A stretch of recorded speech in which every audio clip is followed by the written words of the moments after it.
What's up there, YouTube friends? Chetter here, back with another video. First off, I hope you're doing well. I hope you have a great day. Thank you so much for joining me for this video. This video is called You Should Watch Mulholland Drive. First off, recently, just on January 15th, the director of this movie, David Lynch, has passed away. So rest in peace, David Lynch.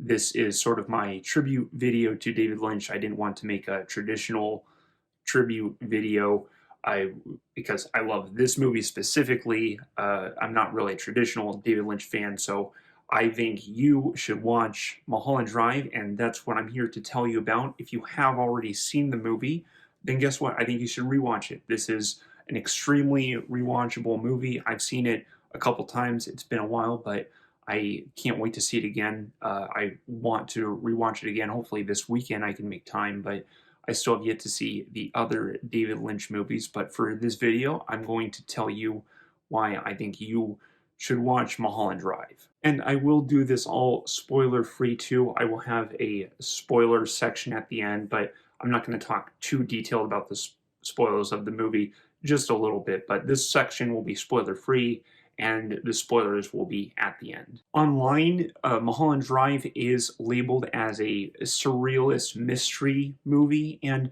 then is appropriate to call it that.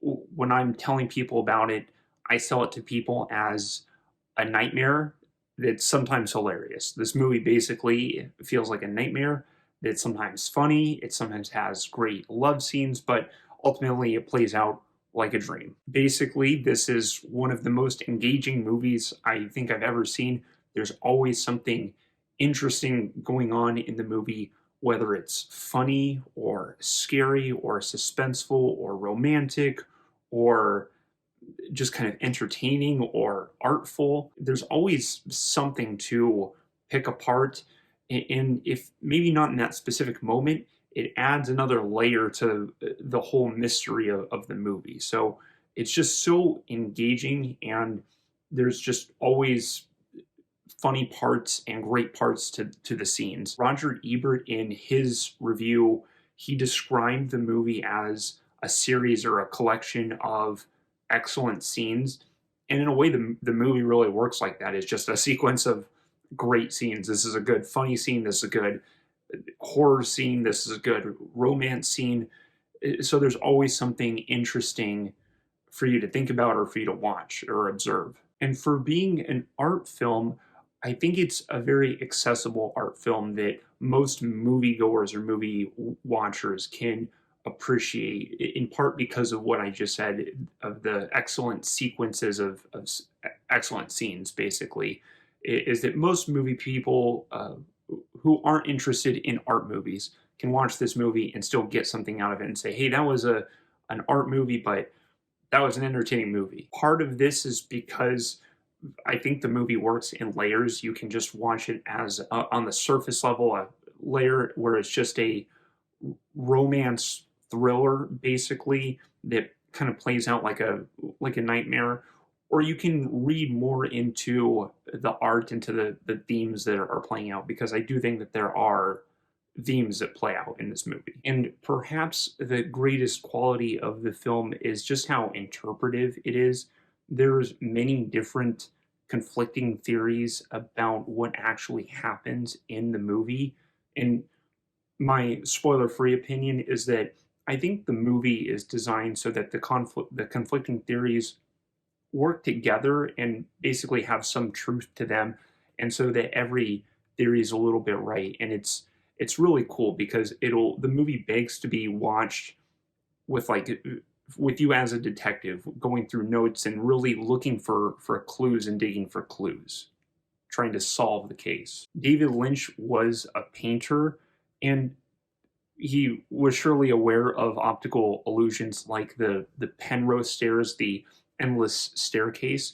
And this movie, I feel like, it is designed in that same way, but a Penrose narrative, where it's a very loopy narrative, and it always links back to each other, only to come to a conflict and then link back to another part that links to another conflict that links back to itself, and it feels like it feeds this endless loop. The filming of the movie is excellent. It looks beautiful. It looks hauntingly beautiful. It looks creepy but pristine. It has such a distinct look to it that feels like a dream and a nightmare. So I love how this movie looks.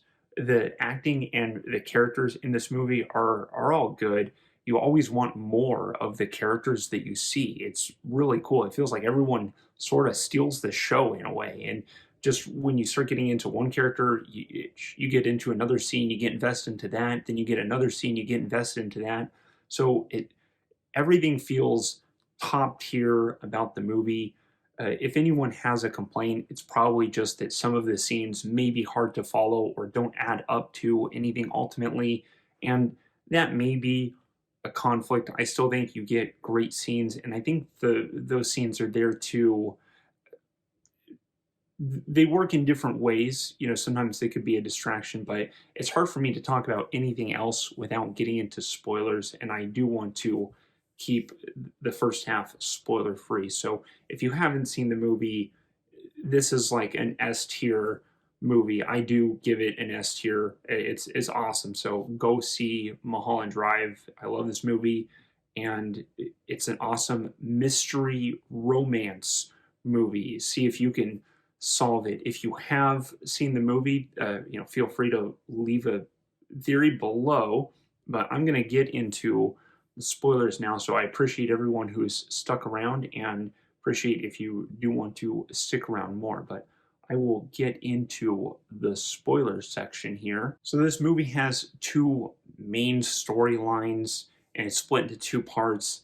I do agree with the theory that the first half of the movie is a dream and the latter half of the movie is reality. Although some of the scenes that are in the first half may also be linked to the reality too. That's where it becomes really, really unclear as which parts are dream and which parts aren't. And the water gets really muddy there, and it all links back to each other. But I think that the first half is a dream. Some people, when I've read these theories, some people don't like that because they think that it undermines the first half of the movie. And I've heard theories where it's all reality. I personally don't like that. I think the dream makes more sense and actually doesn't undermine. I think the dream works more as you're seeing the motivation of the main characters that are in the reality of the latter half of the movie. Basically, just because the first half is a dream doesn't mean it's not important. To some people, their dreams are everything. Think of a person who's sacrificing or risking everything to pursue their dreams as a career, such as a struggling actor, just like Diane in the ending half of the movie, right? So that's where I think you're seeing her dreams and her motivations in the main storyline. And then the second half is the harsh reality. Thematically, I find this movie to be about two different things. One, our struggle to fight our own illusions and just fight through our own illusions and misinformation to make sense of reality. And then two, how cruel the reality actually is when you just discover that you're not the main character, you're just the side character, basically. Those are the two meanings that I sort of see in the movie, and it's played out in the Hollywood love story that's revealed to be a messy dream. But uh, again, it's told in such an elusive way that there's probably themes and meanings that I'm missing, and that can be interpreted differently by other people. And that's again what I think this makes this movie so great, is just how interpretive it is, and how you can I feels like find different meanings, or it can mean different things to different people while still all being correct. And that's just what makes this movie so fun, is it feels like a dream that you can remember the details to, but you can't remember the whole dream, and your brain keeps trying to piece together the dream because you feel like you're so close to remembering it, and you're just missing that one part. If you just get this one piece then you got it, right? And then this piece is missing the other piece, and it feels so endless, and it's just such a fun art movie, basically. So if you're a David Lynch fan, let me know where this is in your David Lynch rankings, because I don't find myself to be a traditional David Lynch fan. I'm just a huge fan of this movie, and so I'd like to know where this movie sits in your Lynch ranking tier list. Because for me, I see this as David Lynch's ultimate movie.